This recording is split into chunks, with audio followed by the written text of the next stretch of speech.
Shalom, puji Tuhan. Senang kembali berjumpa dengan Bapak Ibu Saudara. Kita ada di minggu pertama di bulan November. Kita juga akan menikmati perjamuan kudus.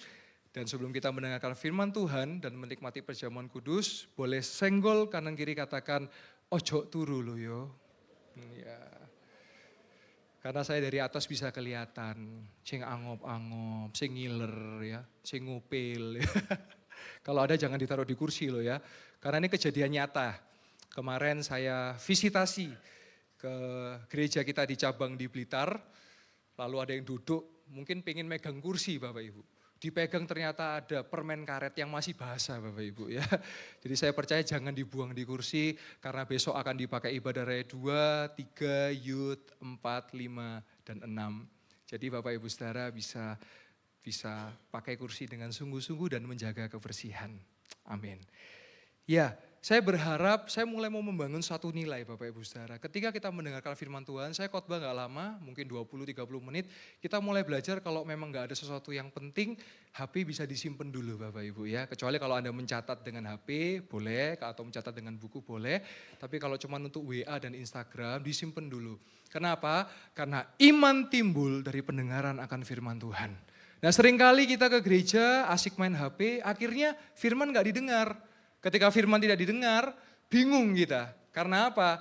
Iman timbul dari pendengaran dan juga iman timbul dari membaca firman Tuhan. Jadi saya harap kita mau bangun nilai sama-sama, kalau kita dengarkan firman Tuhan, kalau memang gak lagi penting, ada yang gak penting, atau memang lagi tidak ada darurat, HP bisa diletakkan di kesa atau ditaruh di bangku, sama-sama kita mendengarkan firman Tuhan. Ya, baik. Kita masuk di bulan November, Bapak Gembala memberikan tema, perjumpaan pribadi dengan Tuhan. Banyak daripada kita ke gereja, tapi kita belum berjumpa dengan Tuhan. Kita belum berjumpa dengan Yesus. Sehingga apa? Kita menjadikan ke gereja hanya sebagai rutinitas. Yaitu, karena saya orang Kristen, saya ke gereja. Padahal ke gereja itu lebih daripada itu. Kita ke gereja, ya kita memuji menyembah nama Tuhan. Kita ke gereja, iya kita mendengarkan firman Tuhan. Kita ke gereja, iya bertemu dengan saudara seiman. Tetapi ada yang lebih penting. Engkau mengalami perjumpaan pribadi dengan Tuhan. Bagaimana tanda kita berjumpa dengan Tuhan? Ketika engkau datang, mungkin engkau melakukan dosa. Engkau pulang, mau bertobat. Ketika engkau datang, ada masalah, engkau pulang dapat kekuatan. Itu mengalami perjumpaan dengan Tuhan. Selama saya hidup, saya belum pernah melihat Tuhan Yesus secara fisik. Tetapi saya berjumpa dengan Tuhan dalam banyak perjumpaan. Ketika saya berjumpa dengan Tuhan Yesus, kadang-kala saya lemah. Saya bisa nangis, tetapi di hati itu damai sejahtera. Mungkin ada Bapak Ibu yang mengalami hal yang sama. Dengarkan lagu rohani, dengarkan lagu tentang firman Tuhan, tiba-tiba hati tersentuh dan air mata mengalir. Selesai mendengarkan, ya bangkit. Saya percaya bersama Yesus pasti bisa. Nah oleh sebab itu di bulan ini kami rindu jemaat Tuhan di Malang mengalami perjumpaan dengan Tuhan. Subtema khusus pada minggu yang pertama yaitu mengenal pribadi Tuhan. Ada pepatah berkata tak kenal maka tak sayang. Saya melayani di sekolah minggu, saya melayani di remaja, saya melayani di pemuda. Zaman sekarang bahaya. Loh gak bahaya. Nah, kok bisa? Belum kenal sudah sayang-sayangan. Nah ini. Apalagi zaman sekarang anak karena zaman digital. Pacaran, kecil aja sudah pacaran. Panggilannya ayah bunda. Loh. Piye? Sing gede mek, loh ayah bunda ya. Kadang-kadang say ya. Ternyata saiton ya. Nah ini ya, kita mesti berhati-hati ya. Maka tak kenal, maka tak sayang. Nah kita akan mengasihi Tuhan kalau kita mengenal Tuhan. Kita akan sayang sama Tuhan kalau kita mengenal Tuhan. Pertanyaannya yang mendasar, apakah engkau sudah mengenal Tuhan? Kalau engkau belum mengenal Tuhan, maka engkau gak bisa mengasihi Tuhan. Hari ini saya akan mengeksposisi dari 1 Yohanes 4, ayat yang ke-1 sampai ke-21. Di mana perikop berkata, roh Allah dan roh antikristus. Kita harus tahu bahwa dunia sedang menuju kepada akhir zaman, akhir dari akhir zaman. Sehingga kita harus membedakan mana roh Allah dan mana roh antikristus. Ya, antikristus sudah ada di tengah-tengah kita. Contoh, apa bukti dari akhir zaman? Penyatuan mata uang. Kita pikir dulu apakah mata uang dolar. Kita pikir dulu apakah mata uang euro. Ternyata apa mata uang yang disatukan hari ini? Mata uang digital.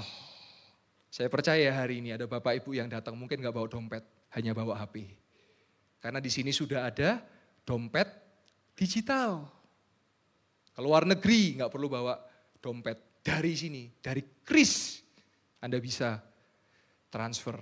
Anda bisa melakukan transaksi. Contoh apalagi? Zaman yang terjadi di Sodom dan Gomora. Hari ini kembali terjadi. Apa yang terjadi? Laki pacaran dengan laki. Nah ini. Ya. Kenapa kok biasanya ketemunya dengan bapak-bapak prenagen, ya karena bapak-bapak yang elemen pacaran sama elemen. Nah itu. Ya kan? Dan itu dinormalkan. Oh itu kan hak. Loh, firman Tuhan dengan jelas berkata, kalau persetubuhan yang dilakukan dengan sesama jenis itu dosa. Dan itu berzina. Tetapi hari ini itu kan dilegalkan, dibolehkan, gak apa-apa. Wow, ketakutan hari ini kalau keluar negeri, bukan, mohon maaf, bukan takut seks bebas. Yang ditakutkan apa? Terjadi serong LGBT. Itu sudah terjadi sejak zaman Sodom dan Gomora. Anda tahu ketika malaikat datang dalam wujud manusia menjemput Lot di Sodom dan Gomora. Kejadian 19 ayat yang ketiga. Apa yang dikatakan orang-orang di situ? Ayo kita kerjai dia. Kata kerjai di situ mohon maaf menggunakan kata yang agak kasar, agak vulgar di situ. Berarti mereka sampai nggak tahu itu malaikat dan mereka mau kerjai. Seberapa jahatnya manusia pada zaman itu. Yang dimana kembali terulang hari ini. Jadi ketika kita mengenal pribadi Tuhan, kita bisa membedakan mana yang baik, mana yang benar, dan mana yang jahat. Karena kita berada di akhir zaman. Apalagi yang nubuat-nubuat yang terjadi. Bencana alam terjadi di mana-mana. Perang, kita tahu kita perlu berdoa buat Timur Tengah. Akan yang terjadi hari-hari ini. Itu semua sudah dicatat di dalam Alkitab.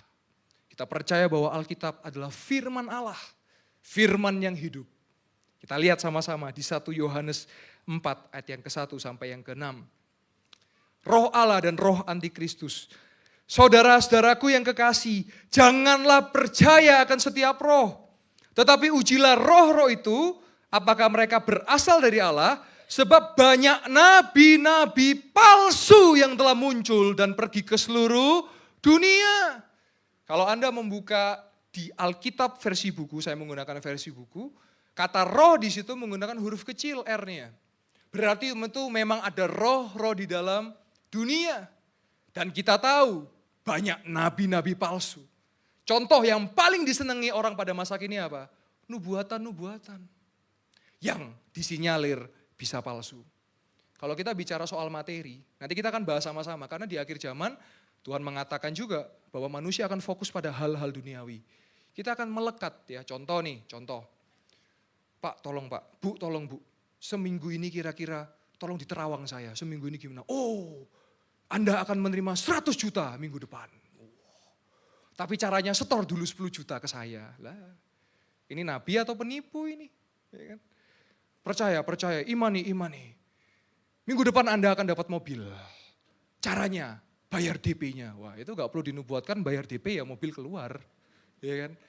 Itulah nabi-nabi palsu. Tetapi saya mau membawa saudara kepada firman di mana kita harus membedakan roh. Ada roh Allah dan ada roh antikristus. Kita lanjut ayat yang kedua. Demikianlah kita mengenal roh Allah. Setiap roh yang mengaku bahwa Yesus Kristus telah datang sebagai manusia berasal dari Allah.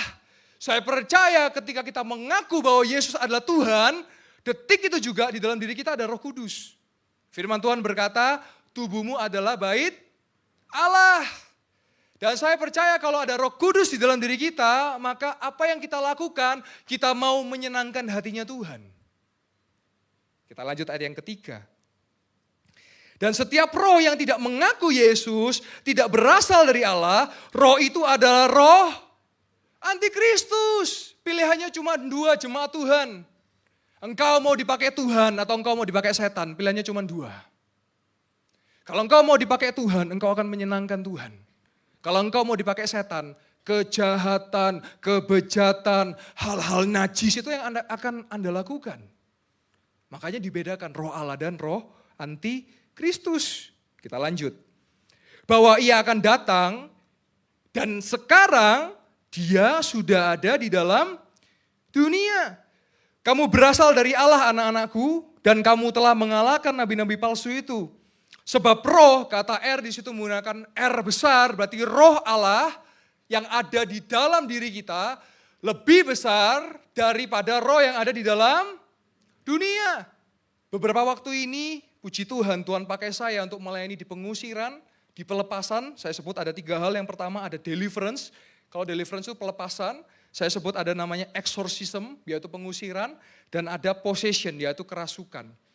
Beberapa waktu lalu saya melayani seseorang yang tidak percaya Tuhan, dan dia punya jimat 2, dan katanya dia ada pelindungnya. Ada istilahnya yang ngawal dia. Oke, saya bilang, saya bersama dengan Pastor Jusman, bersama dengan Pak Tri, kami datang, kami berjumpa dengan orang itu. Dia bukan orang percaya Tuhan, dia bukan orang Kristen, dia orang dunia.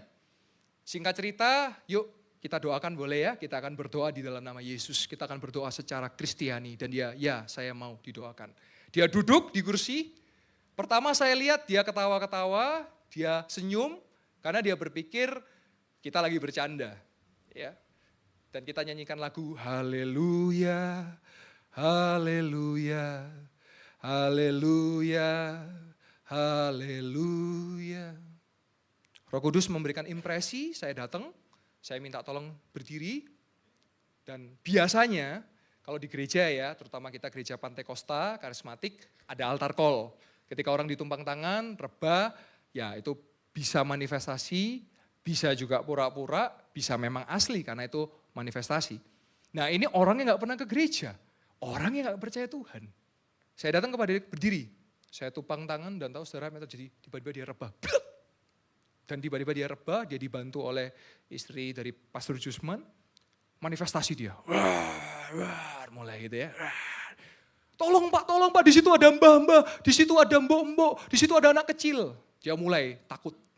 Saya percaya roh yang di dalam diri kita lebih besar dari skala roh dalam dunia ini. Saya katakan, ayo sama-sama saya kita tengking, dalam nama Yesus pergi. Dalam nama Yesus pergi. Tapi dia gak mau mengucapkan, dia tidak percaya, dia tidak mau mengeluarkan dari mulutnya. Saya tidak tahu apakah karena gengsi atau kedua karena pekerjaan setan sehingga mulutnya dikunci. Singkat cerita, oke, saya minta tolong berdiri karena saya mau doakan lagi kedua kali. Tiba-tiba Bapak Ibu Saudara dia berdiri, tiba-tiba dia berdiri, dep, matanya mulai melorok, mulai ketawa, hihihihi, begitu. Dia coba menghadap saya, dia pendelengi saya cuma ketawa. Duh, setan, kurang lebih seperti ini ya. Duh, setan. Duwe kuasa kok nanggung, saya bilang. Punya kuasa kok tanggung. Punya kuasa kok cuman untuk cekakak cekiki saja, saya bilang. Saya punya Yesus yang bisa mengusir setan. Saya punya Yesus yang bisa mengalahkan setan. Pertama dia ketawa, hahaha, hihihi, gitu ya. Wis pokoknya sembalang kalirnya ya. Akhirnya dia coba pukul saya. Gak bisa, kayak ketahan. Karena saya percaya, ketika ada Yesus dan ada roh Allah dalam diri kita, tidak ada satupun setan yang bisa menyentuh kita. Dia gak bisa, dia ketahan. Oke, dari mbah-mbah megang tongkat, jadi jadi joget. Gini, joget-joget. Oke, joget tengking, lepas, jadi mbok-mbok. Aduh, akhirnya minta ampun. Aku diusir, aku iki penjaga arek iki. Apa? Kowe gak jaga arek iki kok. Saya bilang, Anda tidak menjaga orang ini. Tapi Anda membuat anak ini tersiksa. Hanya Yesus yang bisa memberikan kebebasan. Hanya Yesus yang bisa memberikan pelepasan. Akhirnya sama-sama kita berdoa, langsung 1, 2, 3 dalam nama Tuhan Yesus Kristus. Blek, langsung keblak. Dan keblak, terus dia bilang, Pak tolong Pak, ini masih ada putih lari-lari Pak. Oke, kita finishing wis. Sikat habis. sampai tuntas, sampai ke akar-akarnya. Jangan ada tertinggal. 2 jimat sudah saya bakar, jadi Anda tahu jimatnya dibungkus dengan kain yang untuk membungkus mayat ya. Itu saya bakar dalam nama Yesus. 2, terus ada kertas yang bertuliskan tulisan-tulisan, jimat-jimat saya bakar dalam nama Yesus. Yang terakhir, ikuti saya berdoa. Pertama, dia coba buka mulut, Tuhan Yesus. Saya bilang, ikuti saya berdoa ya. Tuhan Yesus. Dia, ayo ngomong Tuhan Yesus, saya bilang begitu. Tuhan Yesus. Nggak bisa Mas Ian. Oke, kita doa lagi, saya tumpang tangan, bersama-sama kita berdoa. Singkat cerita, akhirnya dia mulai membuka, saya katakan, jangan gengsi. Nama Yesus saja yang bisa mengusir setan. Akhirnya dia bilang, Tuhan Yesus, Tuhan Yesus. Saya mau, dilepaskan. Saya percaya. Tuhan Yesus, Engkau Tuhan. Hanya Engkau yang bisa melepaskan. Di dalam nama, Tuhan Yesus, Kristus, haleluya, amin. Tahukah saudara apa yang terjadi? Sudah gak bisa ngelihat lagi dan putih-putih itu sudah hilang. Karena ada kuasa di dalam nama Yesus. Kita kasih tepuk tangan buat kau nama Tuhan. Yes. Makanya jangan kebanyakan nonton film setan. Gak seperti itu. Yang bisa, kamu kan begini, misalnya mendakwa ya. Kamu kan begini, pastor kan pernah begini. Akhirnya saya paham Bapak Ibu. Dalam 1 Yohanes berkata apa? Jika kita mengaku dosa, maka dia setia dan adil, dia akan menyucikan dan menguduskan kita. Penting setiap hari kita bertobat. Ketika kita bertobat, setan gak bisa dakwa kita. Setan itu pendakwa. Anda tahu pendakwa? Pendakwa itu yang suka nyecer. Kamu tuh pernah berdosa ini. Gak usah pelayanan deh. Dulu kan kamu kan begini. Itu setan. Jadi kalau ada teman Anda yang suka seperti itu, berarti teman Anda yang ngomong, bukan saya. Setan itu pendakwa. Dan saya paham, saya mengerti ketika saya berdoa dan setan itu tidak sekalipun bisa mendakwa saya. Karena setiap hari saya datang kepada Tuhan, saya mengenal Tuhan. Dan saya meminta ampun ketika saya bersalah dan berdosa. Tidak ada satupun manusia yang kebal akan dosa. Hari ini pun bisa Anda hitung kok Anda bohong berapa, kita bisa hitung sama-sama kok. Pria-pria, halo. Sehari ini Anda berpikiran kotor apa, bisa dihitung kok. Ibu-ibu, halo, wanita-wanita, halo, hari ini gosip apa, bisa dihitung kok. Ketika kita tidak minta ampun dan kita tidak bertobat, yang terjadi apa? Setan bisa mendakwa. Yaitu yang Anda tonton di film-film. Kok setan, pastor kan pernah begini. Karena apa? Tidak disucikan dan dikuduskan. Kemarin saya bikin kelas modul pengusiran dan pelepasan. Tujuannya apa? Supaya jemaat Tuhan di gereja Betanius Malang, jangan engkau dipelokoto dengan setan. Jangan engkau kalah dengan roh antikristus. Tapi kita dengan roh Allah akan menjadi lebih daripada pemenang. Kita kasih tepuk tangan buat kemuliaan nama Tuhan. Haleluya. Sudah enggak usah pakai jimat. Enggak usah pakai klenik-klenik. Percaya di dalam nama Yesus. Engkau rajin, engkau jujur, Tuhan akan memberkati pekerjaan Anda. Engkau rajin, engkau jujur, Tuhan akan memberkati pelayanan Anda. Mungkin hari saya tidak tahu, tetapi kalau ada yang datang mungkin ke gereja, kelihatannya romantis, peluk-pelukan, padahal kok di rumah gebuk-gebukan. Roh Allah yang akan memberikan damai sejahtera bagi Anda. Amin. Kita lanjut secara cepat. Ayat yang kelima.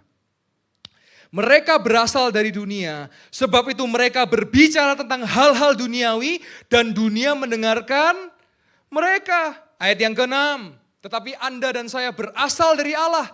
Barang siapa mengenal Allah, ia mendengarkan kami. Barang siapa tidak berasal dari Allah, ia tidak mendengarkan kami. Itulah tandanya roh kebenaran dan roh yang menyesatkan. Pilihannya 2, Anda mau ikut roh kebenaran atau roh penyesat? Pilihannya cuma 2. Kalau Anda mengikut Roh Kudus, jalan ke dalam setiap jalan kebenaran. Anda akan hidup menyenangkan hati Tuhan. Banyak orang hari-hari ini berlomba jadi terkenal. Terkhusus bagi hamba-hamba Tuhan. Banyak melayani supaya terkenal, tapi lupa tujuan utama supaya kita dikenal oleh Tuhan. Jangan sampai kita terkenal di hadapan manusia, tetapi di hadapan Tuhan. Siapa Anda? Saya enggak kenal. Matius 7 berkata demikian. Tetapi hari ini yang kita lakukan, kita mengenal Allah. Allah adalah kebenaran. Maka yang kita lakukan, biarlah kebenaran dan menyenangkan hatinya Tuhan. Sebelum saya lanjut, ada pertanyaan yang masuk bertanya seperti ini. Pak Yoel, ada orang sudah melayani, bahkan berkhotbah, bahkan setia. Terus ketika kecewa, karena mungkin gesekan dalam pelayanan, mungkin karena dikecewakan oleh pendeta, karena dikecewakan oleh hamba Tuhan, akhirnya meninggalkan Tuhan. Apakah ada ayat Alkitabnya? Ada, yuk sama-sama kita buka. 1 Yohanes 2 ayat 18 sampai 19.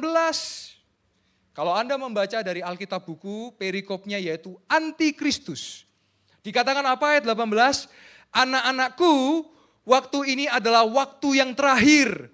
Dan yang seperti telah kamu dengar, seorang antikristus akan datang. Sekarang telah bangkit banyak antikristus. Itulah tandanya bahwa waktu ini benar-benar adalah waktu yang terakhir. Ayat 19. Memang mereka berasal dari antara kita, tetapi mereka, kata kuncinya, tidak sungguh-sungguh. Termasuk pada kita. Niscaya mereka tetap bersama-sama dengan kita.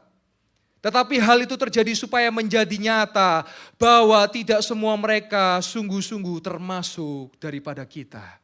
Hari ini Bapak Ibu Saudara, ini adalah penampian yang setia sekali Yesus selamanya Yesus dia akan bertahan walaupun ada cobaan badai topan. Tetapi yang tidak sungguh-sungguh hanya karena gesekan akan tinggalkan Tuhan, hanya akan tinggalkan gereja, akan tinggalkan imannya. Kenapa penting kita mengenal Tuhan? Supaya sekali Yesus, selamanya Yesus. Nah sekarang poin yang terakhir secara cepat. Kita lihat ayat kesukaan kita semua, ayat terakhir. Pribadi Allah itu bagaimana sih? Kita lihat di 1 Yohanes 4 ayat yang ke-7 sampai 21 dan saya akan bacakan secara cepat. Perikop berkata, Allah adalah kasih. Allah adalah kasih. Dikatakan apa? Saudara-saudaraku yang kekasih, marilah kita saling mengasihi. Sebab kasih itu berasal dari Allah. Dan setiap orang yang mengasihi lahir dari Allah dan mengenal Allah. Kalau kita mengenal Allah, pasti kita dipenuhi dengan kasih. Pertanyaannya, apakah orang Kristen boleh marah? Ya boleh. Yang tidak boleh adalah marah-marah. Kalau marah-marah artinya tidak ada apa-apa, tiba-tiba marah-marah begitu. Yesus pun pernah marah. Ketika bait suci dibuat dagang, ketika bait suci berjualan, ada burung, ada apapun itu dan sebagainya. Padahal Yesus datang untuk menebus dosa manusia. Anda tahu apa yang terjadi? Dimorat-maritkan itu bait suci. Selesai, tidak diungkit. Jadi marah boleh tetapi harus esensi sesuai dengan poinnya. Kasih itu bukan begini Bapak Ibu. Anda melihat orang yang berdosa, mencuri misalnya. Wis gak apa-apa, gak usah ditegur, biar nuai wis. Sakno nanti lah ditegur. Anda salah. Anda membiarkan dia tambah jatuh dalam jurang. Kalau Anda melihat dia salah, panggil dia 2 mata, 4 mata, bertatap-tatapan. Jangan mencuri loh. Dosa itu loh kasih. Sering ya, kasih itu Anda pikir orang salah dibiarin gitu kan. Dosa dibiarin, pacaran, belum nikah serumah dibiarin gitu kan. Bagaimana zaman sekarang kalau kita melihat pacaran sangat-sangat mengerikan. Karena apa? Lagu-lagu dunia ngajarinnya gimana? Cium-cium boleh, peluk-peluk boleh. Kalau yang satu itu, apa itu yang satu itu? Firman Tuhan dengan jelas berkata, tidak berzina. Tapi kalau dunia katakan, cium-cium boleh, peluk-peluk boleh. Kalau yang satu itu, apa itu yang satu itu? Jelas. Makanya kita perlu mengenal Allah supaya kita mengenal kebenaran. Lupa, tapi kalau saya sudah jatuh gimana? Bangkit. Orang percaya, orang pengikut Kristus dia boleh jatuh 7 kali. Tapi dia bangkit 8 kali. Saya rasa di ruangan ini gak ada yang sempurna, termasuk saya. Makanya kita butuh Tuhan yang sempurna untuk menyempurnakan kita. Amin. Kita lanjut ayat yang ke-9, ke-8. Barang siapa tidak mengasihi, ia tidak mengenal. Sebab Allah adalah Allah penuh dengan kasih. Kita lihat apa buktinya. Yang ke-9. Dalam hal inilah kasih Allah telah dinyatakan di tengah-tengah kita, yaitu bahwa Allah telah mengutus anaknya yang tunggal, yaitu Yesus Kristus, supaya kita hidup olehnya. Kalau kita tidak sungguh-sungguh belajar firman Tuhan, kita akan dijebak. Loh berarti Yesus utusan kan? Nah, padahal makna pengutusan itu artinya apa? Yesus Tuhan rela menjatuhkan harga dirinya, mengosongkan dirinya, supaya diutus, supaya apa? Jadi penebus dosa manusia. Karena manusia jatuh dalam dosa, maka gantinya harus manusia. Supaya apa? Anda dan saya yang harusnya kita binasa, kita beroleh hidup yang kekal. Karena Yesus telah menebus kita di atas kayu salib. Siapa di sini yang bangga pakai kalung salib? Saya melihat tadi ibu-ibu pakai kalung salib. Puji Tuhan saya nggak melihat sampai besar banget. Kadang-kadang ada yang besar sampai ke gereja kayak gini ya. Loh kok besar sekali? Kan pikul salib. Wah gitu ya. Ya nggak begitu ya. Kadang-kadang kita mengharafiakan ya. Laki-laki misalnya, wah digondrongin gitu ya. Ditumbuhkan semua kumisnya. Loh kenapa? Seperti Yesus. Wah, ku mau sepertimu Yesus. Datang ke gereja baju putih, jubah putih. Wah kalau ketemu Tuhan Yesus. Gitu ya. Makna menjadi seperti Yesus artinya kita dipenuhi dengan kasih. Amin. Jadi makna ketika Yesus diutus oleh Allah Bapa, artinya dia mau mengosongkan dirinya, dia mau mempertaruhkan harga dirinya menjadi manusia, supaya apa? Anda dan saya beroleh hidup yang kekal. Wow. Itu bukti kasih. Luar biasa Tuhan kita. Dia 100% Tuhan. Dia juga 100% menjadi daging. Dia mengalami ketakutan, ya. Kalau Anda baca di Taman Getsemani, sampai pecah pembuluh darahnya. Karena besok harus disalib. Dia mati, bahkan dia berkatakan apa? Dia katakan apa? Biarlah cawan ini berlalu daripadaku ya Bapa. Tetapi dia setia dan taat sampai akhir. Sehingga kita hari ini bisa ke gereja. Hari ini kita bisa menikmati hadirat Tuhan. Zaman dulu enggak bisa. Ada namanya bait suci, tabernakel. Enggak semua orang bisa, hanya hanya imam-imam. Sedangkan imam yang tidak suci saja kalau sekali tidak suci, langsung mati dia. Tapi hari ini kita bisa datang ke gereja karena kemurahan dan kasih karunia Tuhan. Amin.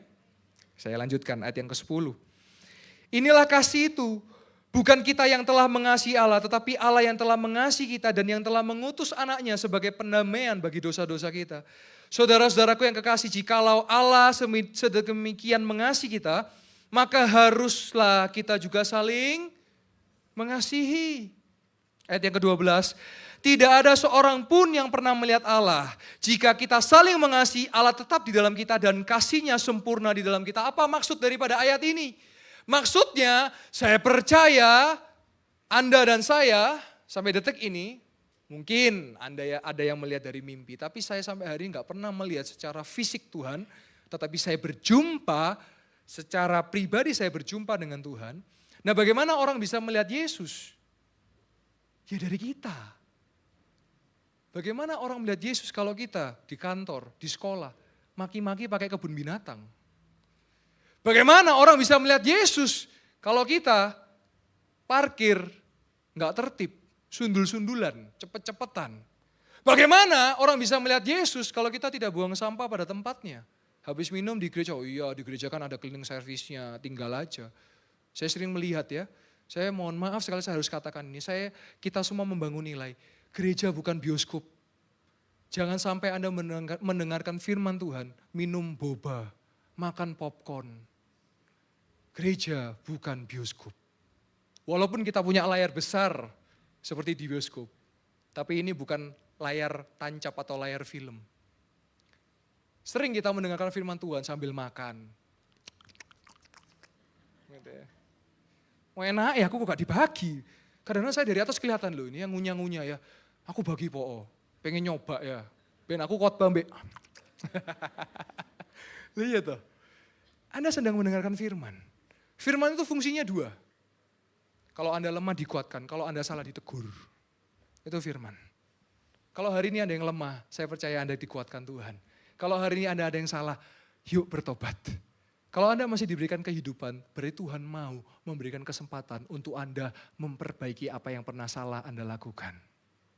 Secara cepat saya lanjut lagi ya, 13-21. Demikianlah kita ketahui bahwa kita tetap berada di dalam Allah dan Dia di dalam kita, Ia telah mengaruniakan kita mendapat bagian dalam rohnya. Ayat yang ke-14. Dan kami telah melihat dan bersaksi bahwa Bapa telah mengutus anaknya menjadi juru selamat dunia. Ayat 15. Barang siapa mengaku bahwa Yesus adalah anak Allah, Allah tetap berada di dalam dia dan dia di dalam Allah. Jadi biar orang melihat ada Yesus di dalam diri kita. Ayat ke-17, dalam hal inilah kasih Allah sempurna di dalam kita, yaitu kalau kita mempunyai keberanian percaya pada hari penghakiman, karena seperti Dia, kita juga ada di dalam dunia ini. Ayat 18, di dalam kasih tidak ada ketakutan. Kasih yang sempurna melenyapkan ketakutan, sebab ketakutan mengandung hukuman. Dan barang siapa takut, ia tidak sempurna di dalam kasih. Ayat 19, kita mengasihi karena Allah lebih dahulu mengasihi kita. Jangan pernah berpikir saya mengasihi supaya saya masuk surga, itu salah. Karena kita percaya Yesus, kita beroleh surga, kita dikasih Tuhan, sehingga kita bisa mengasihi sesama kita.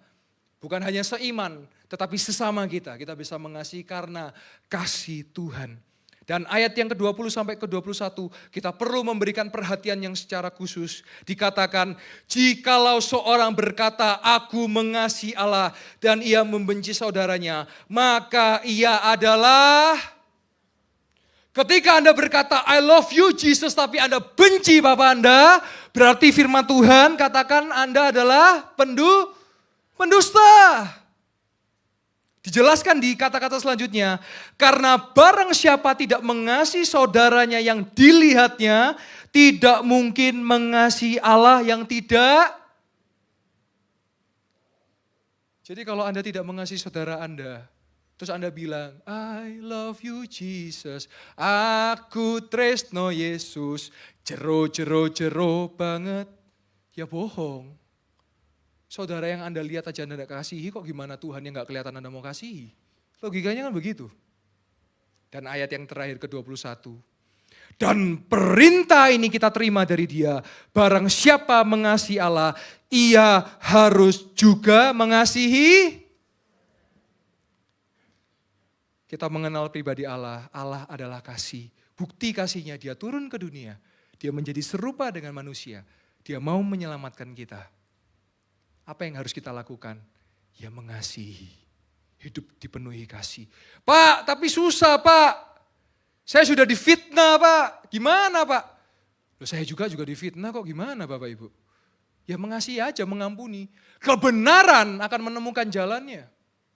Kebenaran akan memerdekakan. Selama Anda benar, difitnah orang gak usah takut. Yang bela bukan manusia, Tuhan yang bela. Tapi kalau Anda salah, ya introspeksi, terima masukan, perbaiki.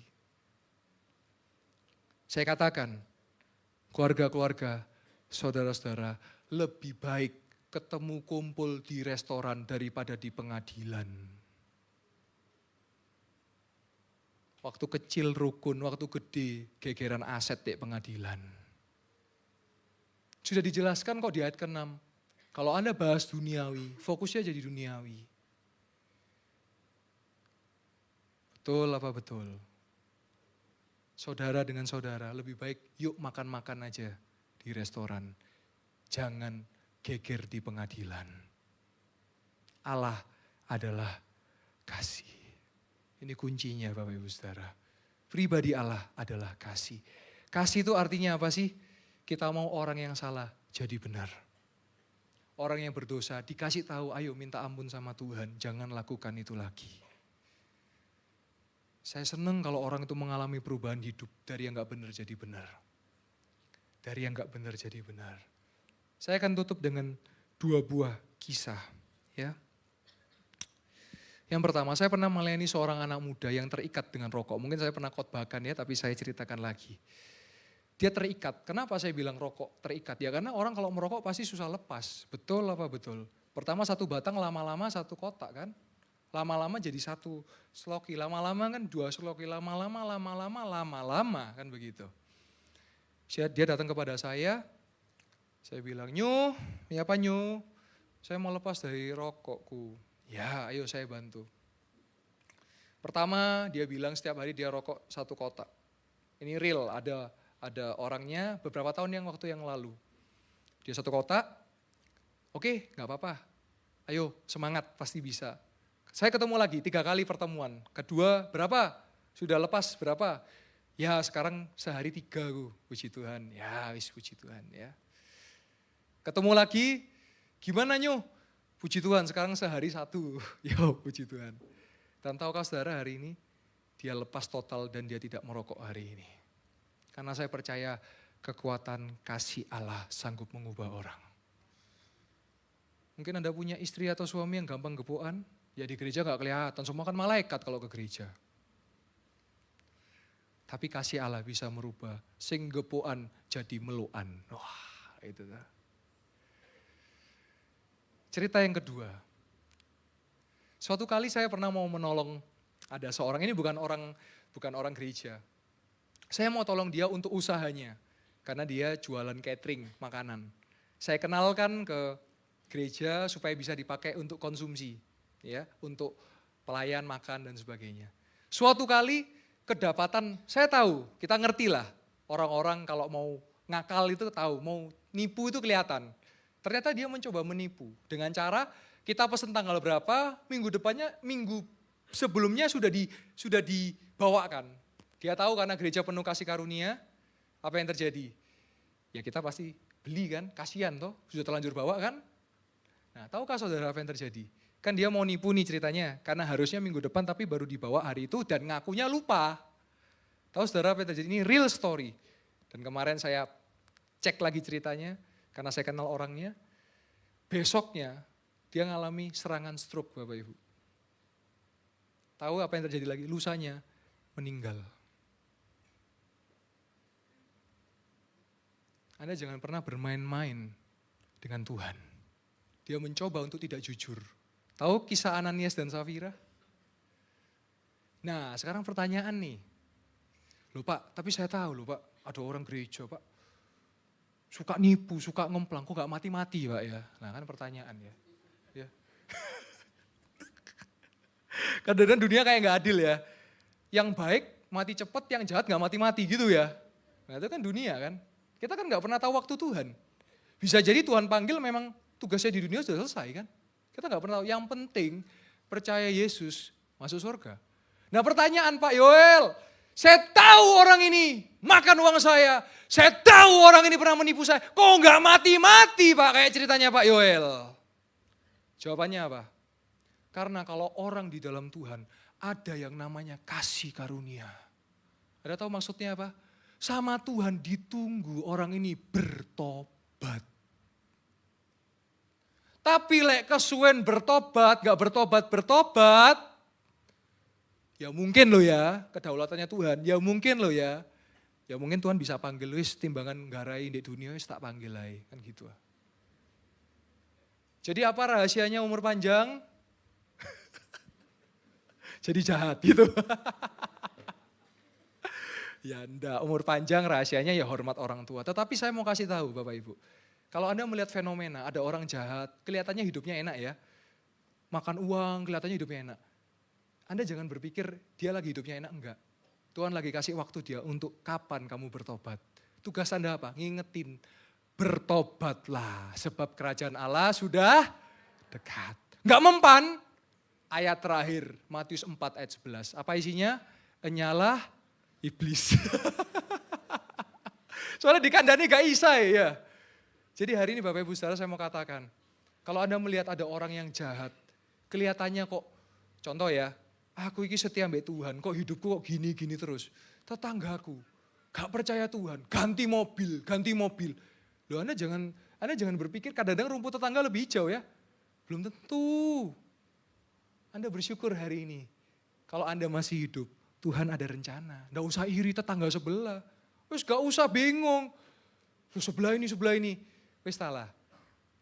Berkat Tuhan tidak pernah salah alamat. Berkat Tuhan, mujizat Tuhan akan selalu ada buat orang-orang yang percaya kepadanya. Jadi kalau Anda lihat ada orang yang jahat, tegur, kasih dia. Pak, Bu, bertobatlah. Ya, jadi jangan sampai waktunya habis.